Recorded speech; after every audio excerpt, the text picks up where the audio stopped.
We have to get out, Christiana. It says so in this, and I believe it. You're asking me and the children to follow you beyond the borders. Keep that light in your eye and go straight towards it. Do not turn to the right or to the left. Keep on the straight path.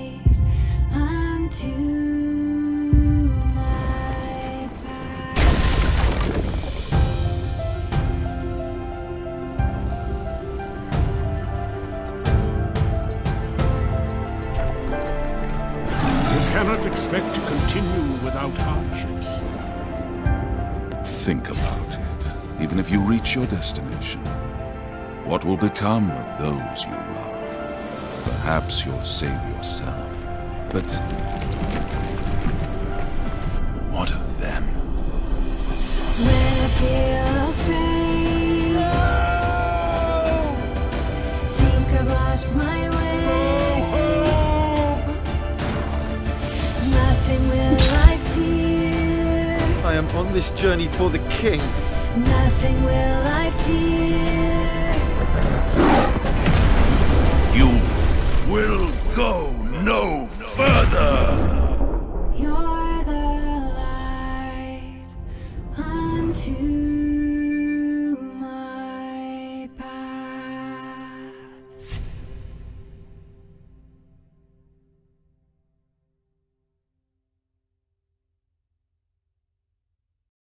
Shalom and welcome to this edition of Revealing the Truth, where we cover the headlines, the heartlines, and biblical truth. I'm your host, the Reverend Rabbi Eric Walker, hoping that you enjoyed that trailer for the new Pilgrim's Progress animated feature film coming out this April. Joining us now is Robert Fernandez, who's a multi-award winning writer, producer, and director, who's been recognized for his work in all three branches of production internationally. His experience spans over 30 years, and his work has been translated and dubbed into multiple languages and distributed around the globe. He's the writer and producer of several series, such as The Torchlighters, Brother Francis, and The Adventures of Carlos Caterpillar, and the recently released animated trilogy of the Gospel and Acts, God With Us, The Messengers, and To Every Nation. He is the writer and creator behind the current production of The Pilgrim's Progress, which brings new elements of story into the book that John Bunyan penned 340 years ago. Joining us now is writer, creator, Robert Fernandez. Robert, welcome to Revealing the Truth.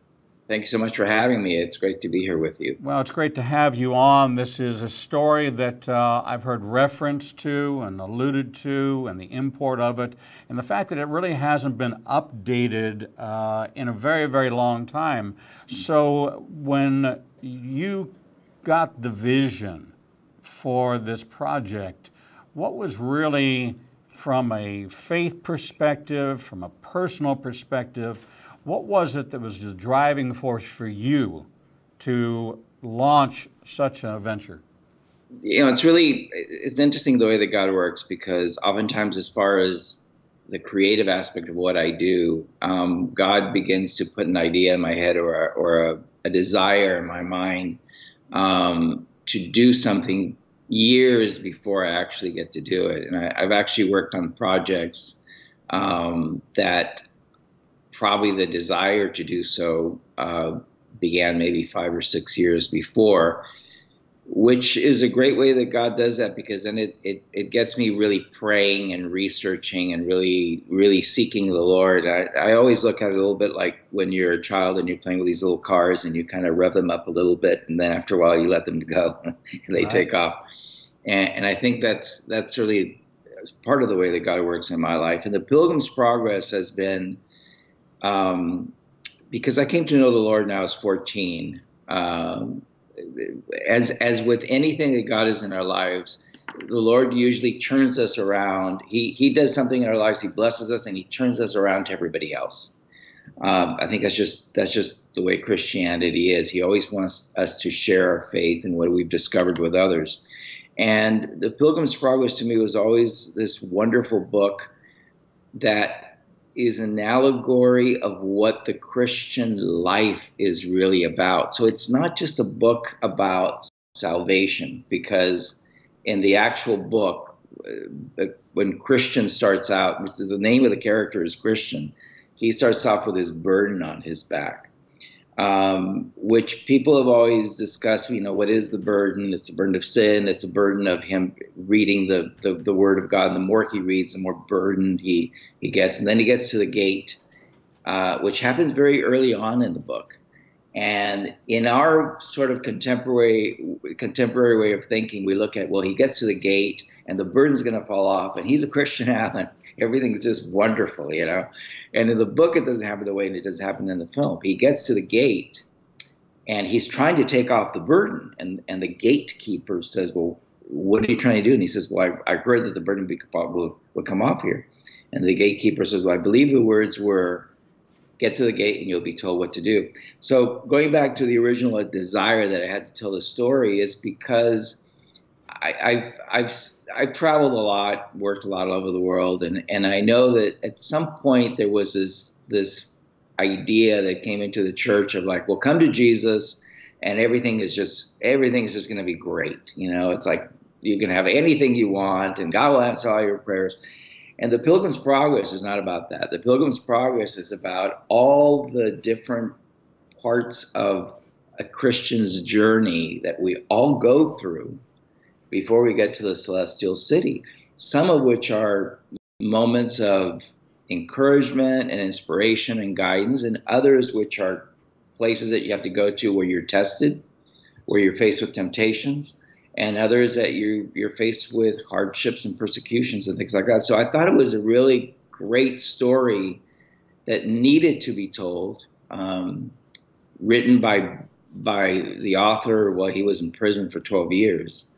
So I think it's just, that was a desire to share, to try to create something that would be an inspiration and an encouragement to anyone that's in the Christian journey. So this story's been around for 340 years. Right? That's the test of time, that this is still being talked about. It's still iconic in the fact that it is a allegory. It is something that people relate to. On the order of more in an adult audience might be The Matrix or some other films where there was this archetype, there was this symbol, there were these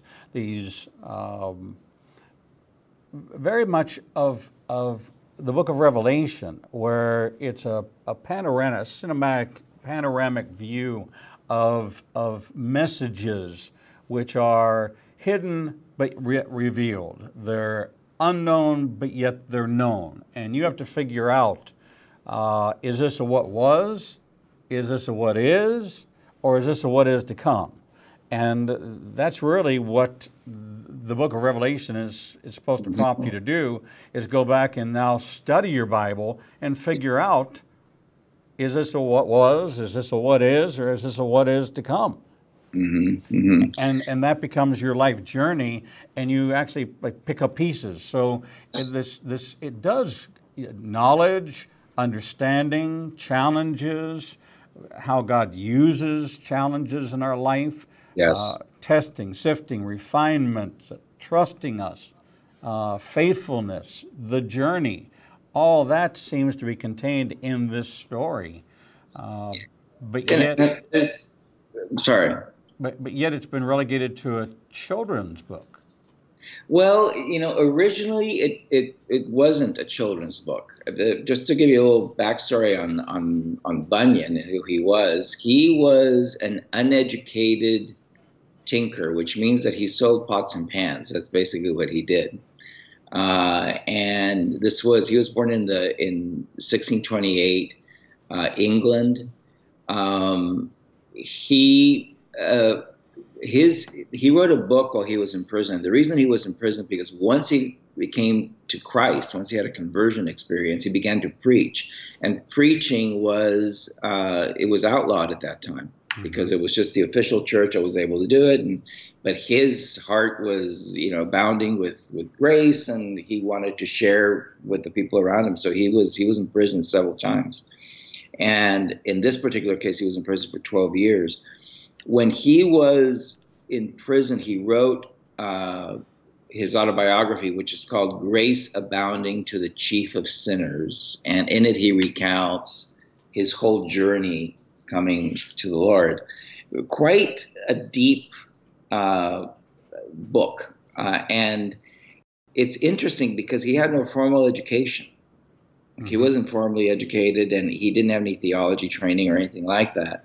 But there was a depth to his relationship with Christ. And he was told that he could go free if he would stop preaching. And he says, well, let me go and I will continue to preach. So they just kept him there for 12 years. It was during that time that he started getting the idea for the Pilgrim's Progress. And it is, I guess it's, you mentioned Matrix. I think a little bit about the Lord of the Rings. In a simpler way, of course, but the book is not an easy read. It's not the type of thing that you're going to sit down and read to a child. It's one of these things that you would read slowly and you really ponder. And he just packed it with scripture. They're like parables. And so there's a depth, just like with the Bible, there's a depth that you can peel off little by little, and you start getting closer to the core. And the more you do, the more infinite it becomes, you know. And it was interesting, at a private screening that we had just recently, there was this pastor that came up and he goes, you know, every time the Christian went into another section of the film, he says, I wanted to stop and just take a little time to think about it, but we were in the next one, you know. So it's got depth. It's been turned into a children's book many times, because, you know, you have giants and you have the dragon and you have all these different things. There's a lot of things that couldn't be placed into a children's book, because the actual book itself, there's some parts that are kind of a little freaky and a little scary. You know, he's got a confrontation with Satan, and he has to go through the Vanity Fair and have all sorts of temptations and all that. So it's funny that it's available as the original book for adults, and then there's like this children's book, but it's greatly simplified. So what we try to do with the film is find a happy medium. And, you know, we have to explain to people, look, this is the Pilgrim's Progress. It's there's going to be parts that are really enjoyable. There's going to be parts that are a little scary, and there's going to be parts where you're just going to have to stop and think a little bit. So I think it stood the test of time for several reasons. One is it originated in a prison cell, and that in itself, it's like, this guy wasn't sitting in his study. You know, what am I going to do? I think I'll write the story. He was writing this in his mind with whatever little instruments he had to be able to write. So it comes from the heart of a guy that was willing, and his family was willing, to let him go through persecution for the sake of Christ. I think that in itself has an imprint that, you know, it's Stephen, when Stephen was stoned, it says that he looked up and Jesus stood up. You know, so there's a certain respect from heaven, an imprint for things like that. And then the fact that it just is so deep. It does reflect the Bible, and as such, I think it just speaks to people, and it's spoken to people through centuries. As a writer, creator, this process that you had to go through to take something that was written in Old English, yes, with the vernacular of the Old English, then taking the modern day translations, which it's almost like going from the King James to the Message Bible, completely, almost in some cases, completely different.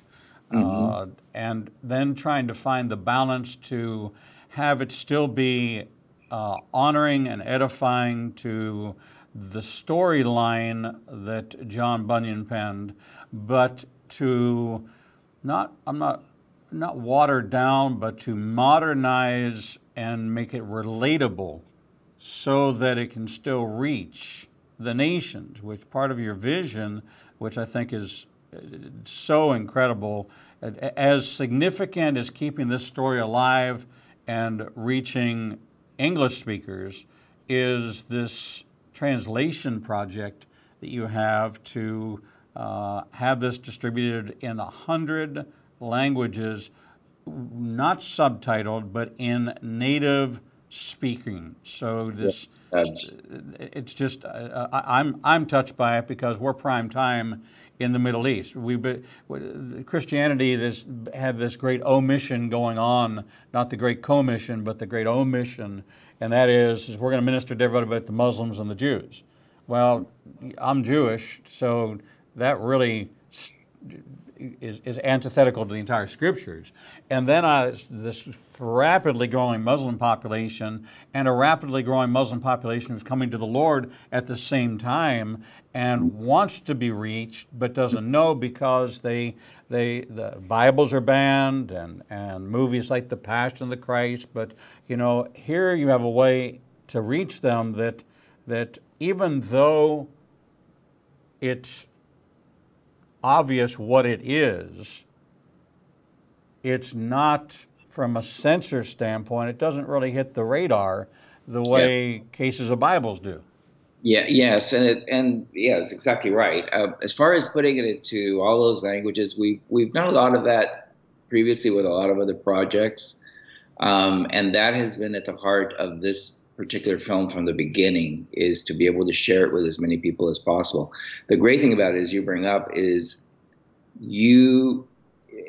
well, I don't want to give anything away from the actual film, but the characters that are, and the locations that Christian has to go through, the characters that he meets, it is the journey of a Christian. It won't have the same terminology. It won't be like going to church where this will be called, this and that be called.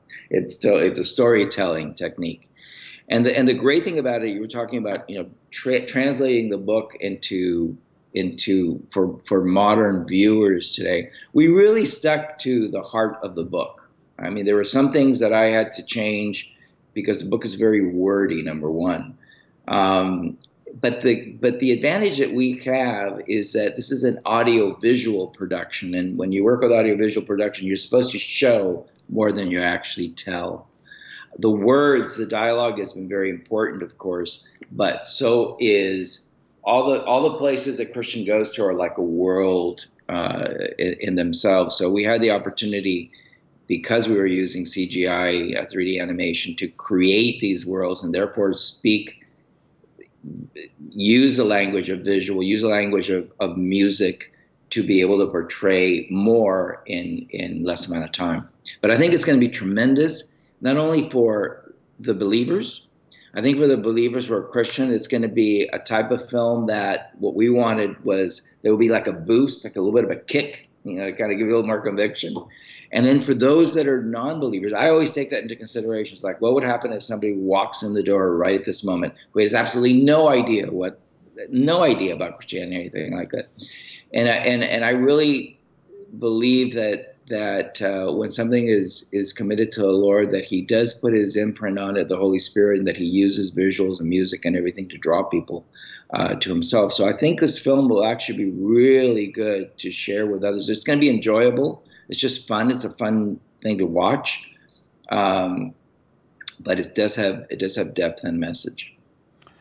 You know, I never really understood the importance of something being actually translated, not subtitled, until I had one of my own books come out in Indonesian, and the publisher sent me. I got in the mail an envelope and 2 books popped out, and they were a different color. That I didn't recognize any wording on it, and I didn't know what they were.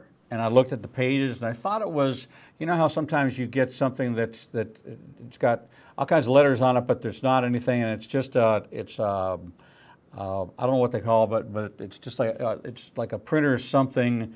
And yes. You know, like Latin, a whole bunch. So I went and I typed in the words in Google that were on the front page of the book, and it was the title of my book in Indonesian. And I began to think about the fact that here's a country that's 90% Muslim, that my book, which is evangelical, it's lesson learned from the Tree of Life, takes you to the Garden of Eden, and then takes you to the New Heaven, New Earth, which is returning to the Garden of Eden, and takes you on the journey through the development of the tree itself, using the ground all the way out to the fruit and all the parts of it to show you how God uses this message of salvation. And when it came out in Indonesia, and it just stunned me. It just made me sit back in my chair to think. And so I did this study on how big is Indonesia and what's the Muslim population of Indonesia, and calling the publisher and saying, listen, do we get it? How did we publish this? And it said because somebody wanted the international rights.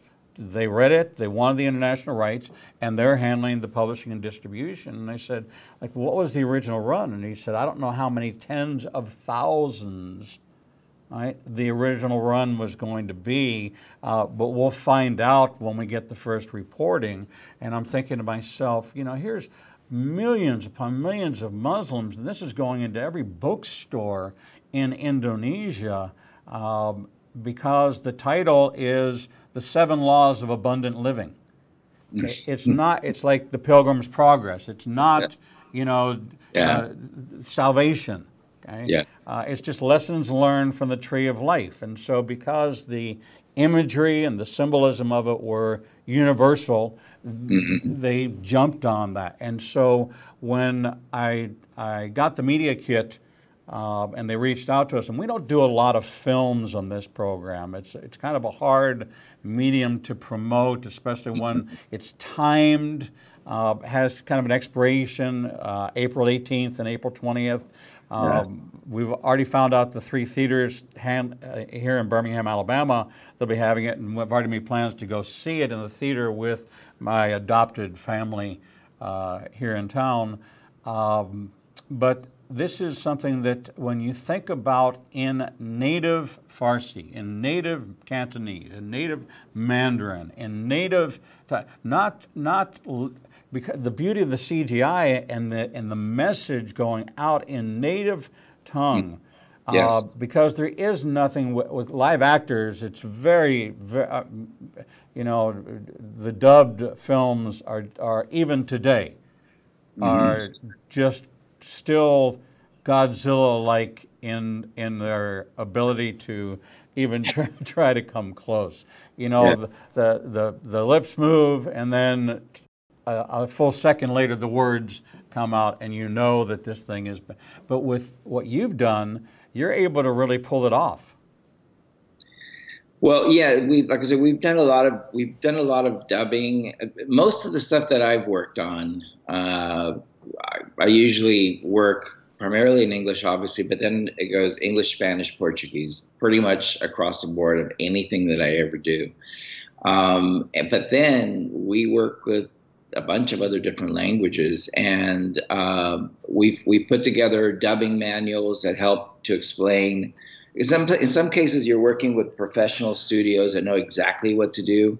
But as you get further along in the mission field, we'll be working with studios that are very remote and just kind of set up somewhere. And so we take into consideration both. If it's a professional studio, if it's done in Europe, or if it's done somewhere else, they know exactly what to do. We know exactly what to provide them with. But we have to, we do character descriptions and give casting direction and so on and so forth.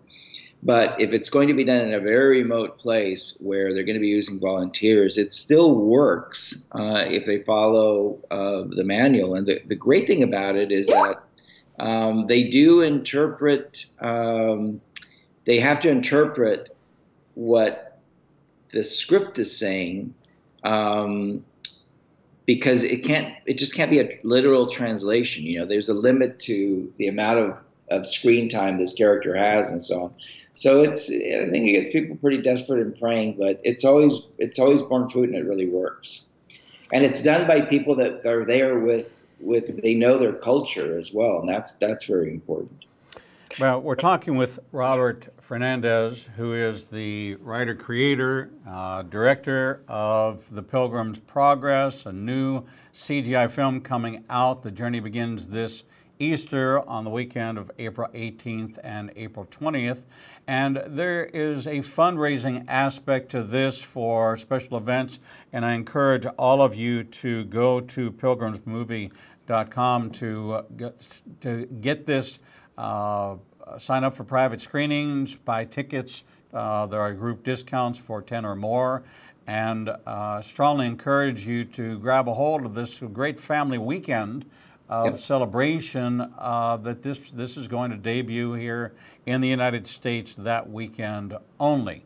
If you want to know more about it, again, pilgrimsmovie.com, and we're going to take a short break. And when we come back, we're going to continue our conversation with Robert Fernandez about the Pilgrim's Progress, the pilgrimsmovie.com. We'll be right back. Not everything that makes the headlines has biblical importance, but many events that happen around the world do, and you never hear about them. Igniting a Nation is pleased to teach Revealing Prophecy every Tuesday night at 7 p.m. at the Marriott 280 in Birmingham. We will cover worldwide events and insider information that will connect the dots of what's happening around the world with biblical prophecy. If you happen to miss a class, we'll televise each week's class at 10 o'clock Central Time on ignitinganation.com and all our social media outlets. Copies of the teachings will also be available to purchase on our website at www.ignitinganation.com.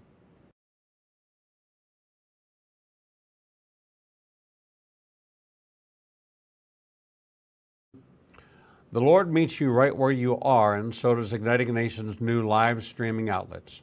You can now watch Revealing the Truth, Revealing the Bible, and Prophecy Revealed simulcast live each Monday through Friday from 10 a.m. to 1 o'clock p.m. Central Standard Time on YouTube Live, Facebook Live, Vimeo, Periscope, and through our website, www.ignitinganation.com. No matter what device you are using, our program will automatically scale so you won't have to miss a single program. And if you happen to miss an episode, you can always subscribe to the Igniting a Nation YouTube channel and access over 1,000 interviews and never miss your favorite authors, special guests, and topics that interest you the most. There are lots of ways to see Israel, but nothing compares to seeing the land of the book and the people of the book through the eyes of two Jewish believers who can take you on a journey that will bring the entire Bible to life. When you join Rabbi Eric Walker and his #1 rated tour guide, Edo Canaan, in Israel, you'll experience incredible teachings, first-class accommodations, and actually walk where Jesus walked. You will experience the Bible transforming from black and white into living color, and you will never see the Bible in the same way again. For more information, visit us at www.ignitinganation.com/events. The Lord contends with what contends with you, and Igniting a Nation is committed to bringing to light each and every issue that faces a believer's life. Our live stream programming and teachings take you on a journey to finding biblical truth from a wide variety of experts who share their insights into a deeper walk with the Lord. We have assembled the most comprehensive panel of experts in the fields of prophecy, caregiving, healing from trauma, shame, and abuse, and so much more. We continue to expand our teachings and programming to meet your needs. We're committed to healing the nations with biblical truth. Visit www.ignitinganation.com to develop a deeper walk with the Lord and start your journey to a transformed life. The Bible commands us to study to show ourselves approved, but most study using Bible study tools and not actually studying the Bible chapter and verse. Igniting a Nation is pleased to present Revealing the Bible, recorded and taught each week before a live audience. We take you deeper into the actual Bible and verse in both Hebrew and English and connect the dots between the Old and New Testament. You can attend our 2 classes in Tuscaloosa and Birmingham, or watch the program every Wednesday at 11 a.m. Central Time on ignitinganation.com and all our other simulcast outlets. For more information, visit www.ignitinganation.com/events. Shalom and welcome back to this edition of Revealing the Truth, where we cover the headlines, the heart lines, and biblical truth. I'm your host, the Reverend Rabbi Eric Walker. We're talking to Robert Fernandez, who is the writer and creator of The Pilgrim's Progress, a new CGI journey, memorializing the 340-year-old story authored by John Bunyan, and a project to bring this out in 100 languages, native languages worldwide. Robert, welcome back to the program. Thank you. It's great to be here. So for those who are like myself, that didn't come out of a Christian home, I came out of a Jewish home, actually came to faith at age 44, so that's 23 years ago. I had heard about the Pilgrim's Progress and just periodically referred to, but don't know the actual story. And you know, I'm perfectly comfortable saying that. There's plenty of rabbinical stories that the world doesn't know. You know, and stories out of Judaism. Sure, so yeah. so it's wonderful when there's something that's new for me, old for parts of the world, but new for the rest of the world, that gets to be brought back, revitalized, and new life breathed into it. So what is this storyline, the fundamental storyline? That was 108,000 words. Now my fiction works are 80 to 90,000. Okay, my nonfiction works are 60,000. Here, this was 108,000 words, and my understanding, because I've got a novel that's being bounced around looking for a screenplay writer, that it's for 1 minute of fill time, 1 page of screenplay for 1 minute. So if you have 120 minutes, you have a 120-page screenplay in a traditional human being movie, right, is kind of the rule and guide. Is that the same kind of application? 108,000 words. No, not real. I mean, it's different writing an original screenplay, and I've written quite a few of them, and it's one of the things that I do the most besides directing. But adapting a screenplay from an existing book is very different, primarily because in a novel, the writer has to create images in the reader's mind. So there's a lot of description, not overly done, but enough to where when you're really reading a novel, the reason that you're so engaged in it is because your mind is filling in the blanks. It's quite an amazing thing. I mean, we all imagine the characters as they pop into they come out of the page and they pop into our mind. It's probable that most people, that everybody's thinking about the character slightly different, or you're using actors that you've seen on film, and those are the ones that are popping in your mind as you're reading. So when you're adapting a book or a novel to a screenplay, it's a little bit different. You have to actually obviously be very familiar with the entire story. But then you go back and you look at the principal characters, and you find which one is on the journey, you find your B characters, your B story, and so on and so forth.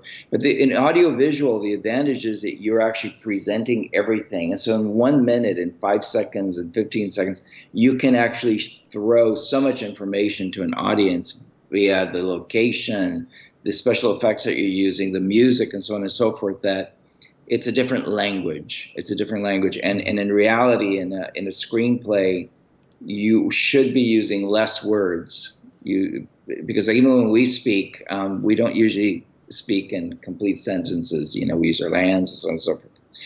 In the case of Pilgrim's Progress, we have to be a little bit more careful because it is Pilgrim's Progress, and so we wanted to make sure that the message came across. We didn't want anything boring, of course, but there are things that are said by characters that resonate with people. Like there was something that wasn't in the original book, but I got inspired to write it, which was Evangelist tells Christian when he's starting his journey, he says, look, keep that light before your eyes. And Christian is crying. And Evangelist says, don't wipe away your tears. Look through them. Sometimes tears are a way to see more clearly, something along those lines. And that's been turned into like a quote, and people have been sharing it on social media and so on and so forth. So there's certain things, because this is a message movie, that will stand out to people and go, oh boy, that really, it hits me a little bit. So, I think it's kind of like the inspirational part. Just for our audience, this is called a soundbite, and something that becomes a motto, something that becomes, we attach it, and then it takes on a life of its own. Yeah, it resonates with people. And this is the interesting thing about social media. People share things, are apt to share more things that mean something to them, that cause some sort of emotional reaction. But going back to the story, the author Bunyan uses a lot of terminology that a reader would understand, a Christian reader, in the sense that Christian is the main character. That's his name, Christian, and his wife's name is Christiana. She has her own journey later, and he lives in the city of destruction.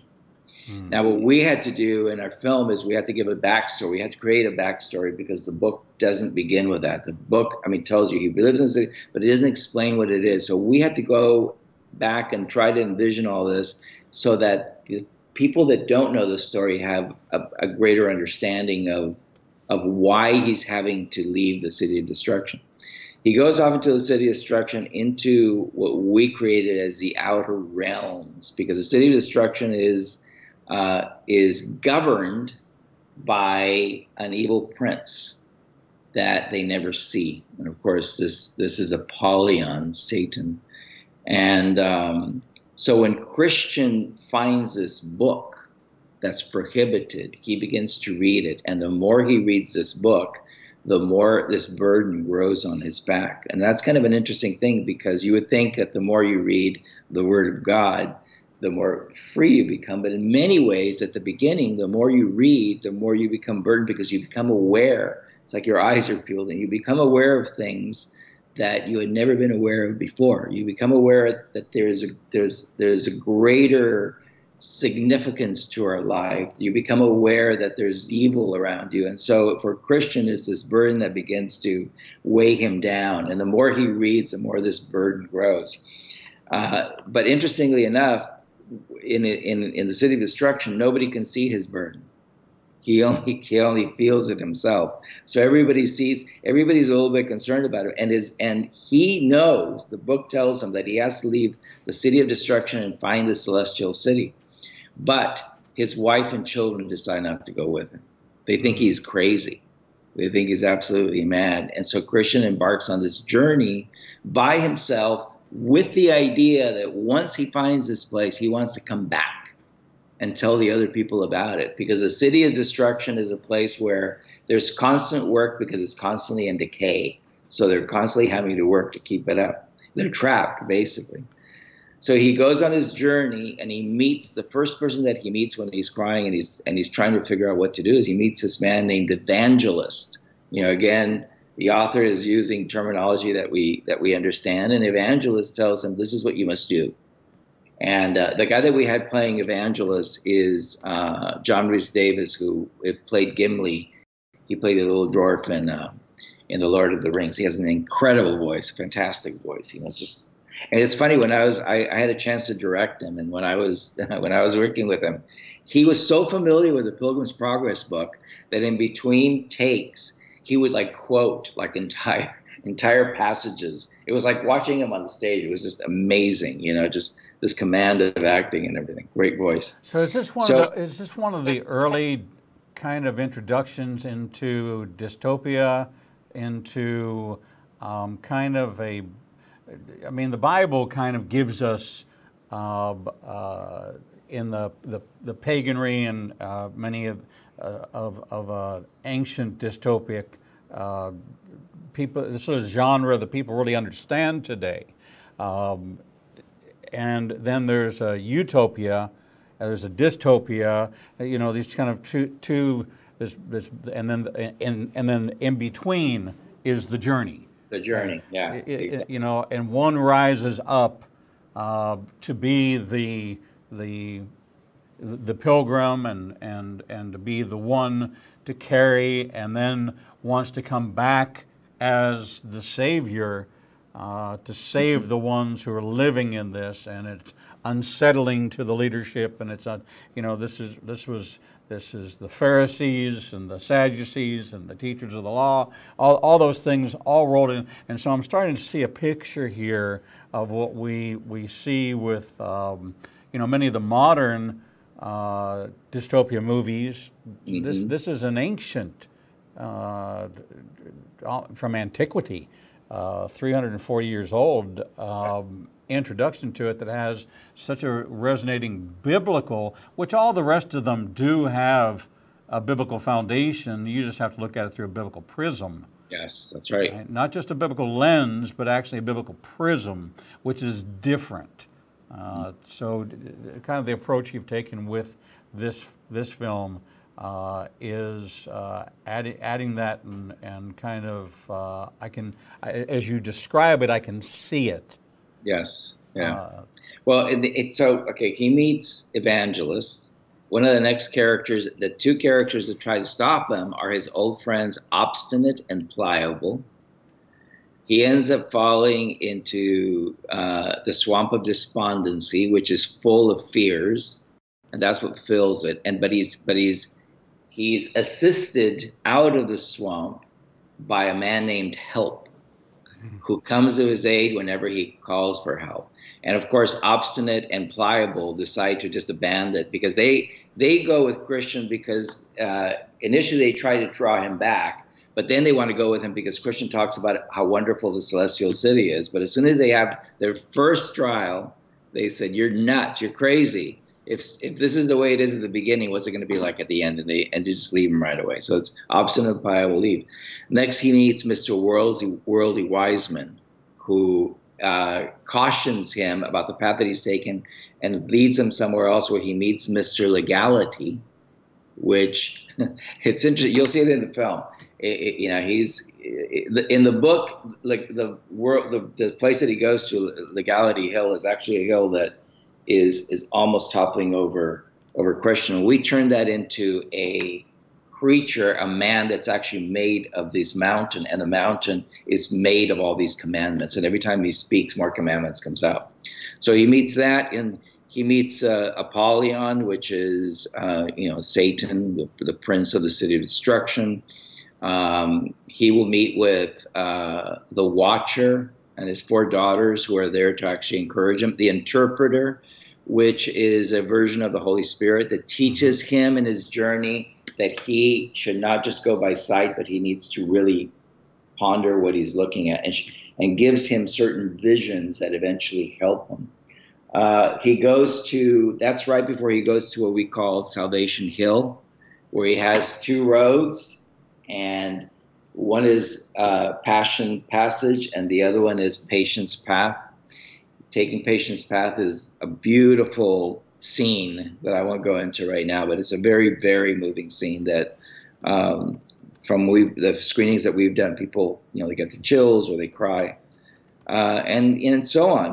Then he has to meet with fear. He has to go through a city called Vanity Fair, in which every temptation is offered him, but there's no other way to go to the celestial city except by passing through this fair. And the fair never ends. So it's interesting, he has it's like the journey of every Christian. Again, you have to go through this. You're not exempt from it. He goes through he meets a flatterer. He meets a shepherd that he doesn't recognize until later on in the movie, right towards the end. It's somebody that shows up. It's a shepherd. You can imagine who that is. And the shepherd. It's interesting. The shepherd says, "I give you a map," and he gives him some instructions, and he said, "Beware the flatterer, beware of all these different things." And then all of a sudden he's gone, and Christian says, "Well, he didn't give me a map; did he give you a map?" And they actually go out of the way, and when they're rescued, by a messenger from the celestial city. The celestial city messenger says, well, didn't the king give you a map? And Christian says, he didn't give me a map.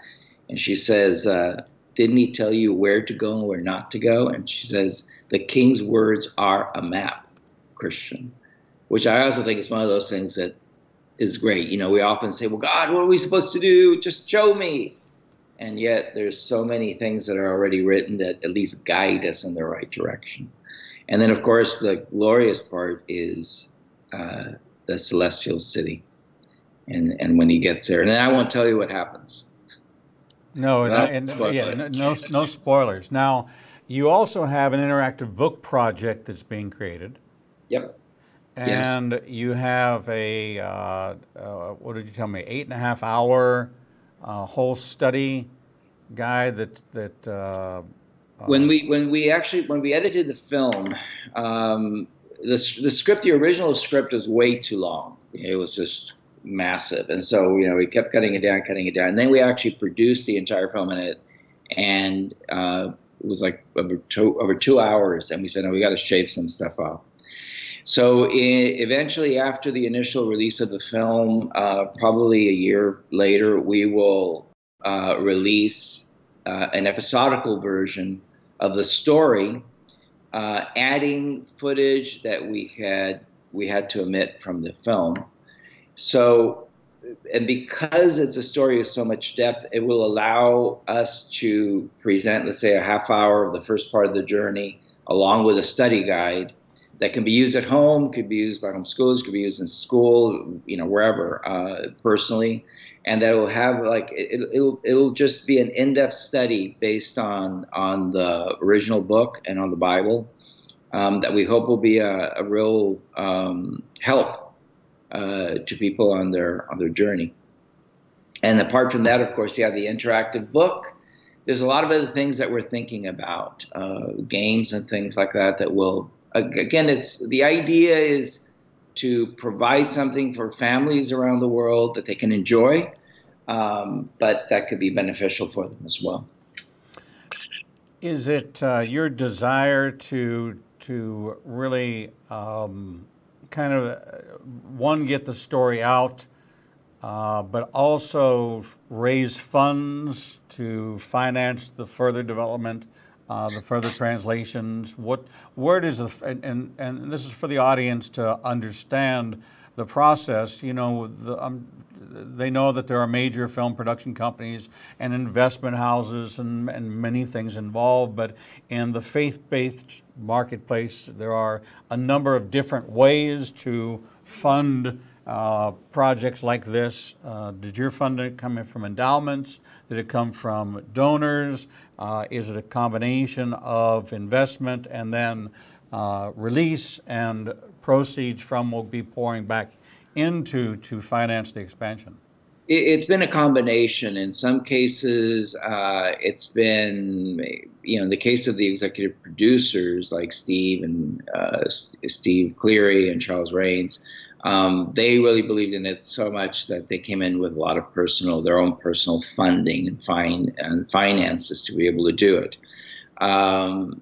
There's also distributors that once they started seeing the initial first stages of production and the way it was coming out, jumped on board and said, we'd like to do an advance. And so they came in with certain investments. Another part came from Kickstarter campaigns where people started seeing what the possibilities were, and they started sending donations as well. So it came from all different places. And as far as, the idea is not only that, to raise enough funds to be able to do dubbing in more languages, but also we would like to create the second part and the third part of these stories, because they each have a really an important place, I think, in depicting the journey of a Christian. And Bunyan wrote Pilgrim's Progress 2, which was the journey of Christiana. When she hears word that Christian actually makes it, she and her children embark on their own journey. And then there was another one that he wrote that we're actually doing some pre-production work on right now called the Holy War. And it has to do with a country called Mansoul that has 5 gates, and the 5 gates are the ear, the nose, the eyes, the ear, the nose, the eyes, the mouth, and the feel gate. And it's an epic. That was going to be. I'm surprised that after all this time and all this interest, that there isn't a theme park or a Pilgrim's Progress experience, or you can kind of go on this journey, maybe an interactive experience, an interactive game where you build your backpack, your burden along the way. I see so much real potential. Yes, that this is what happens, but you really need for people to come out on April the 18th and 20th. It will be shown in theaters Thursday, April 18th at 7 o'clock p.m. And then on Saturday, April the 20th, that is the Saturday between Good Friday and Easter at 12:55 p.m. So even if you have on that Saturday night, like I'm conducting a Passover Seder at a church that night, a very common night because Passover and Easter fall the same time this year, you can still do that with your family. And this is a family adventure, a family outing. The website is pilgrims.movie. And there are ways for you to become an ambassador. There are group tickets which are available for groups of 10 or more. There are ways that you can become an ambassador, join the ambassador team, help spread the word, commit to sharing it with local pastors and influencers. If you're interested, there's on the website, you just click Become an Ambassador. If you look at some of the endorsements, I think that the fact that Ray Comfort, who has been on this program, Dr. James Dobson, Brian Doyle, if you know these names, Jonathan Clark, Scott Anderson, people who carry some real credibility in the believing world, are standing behind this project and saying this is, Ray Comfort says, I'm over the moon. The Pilgrim's Progress is coming out as a feature-length CGI animated film. Please financially support this wonderful project. The quality is breathtaking. It's so timely and so needed. And this is from Ray Comfort, Way of the Master, who doesn't give out his endorsements lightly because he knows that his name carries a lot of credibility. So there's a lot of people that are taking a look at this. You certainly have my endorsement as a television host and owner of a network. We're going to stand behind you 100% on this project, and we thank you for sharing this with us. Again, the website is pilgrims.movie. The Pilgrim's Progress, based on John Bunyan's epic masterpiece, the CGI film coming out April 18th and 20th, and then continuing on to take on a full life of its own worldwide with an interactive book and study guide. This is just the beginning and not the end. So Robert Fernandez, thank you so much for spending this hour with us here on Revealing the Truth. Thank you. I appreciate it, and God bless you and your ministry as well. Thank you so much. We're going to take a short break, and when we come back, we'll bring you the next edition of Revealing the Truth.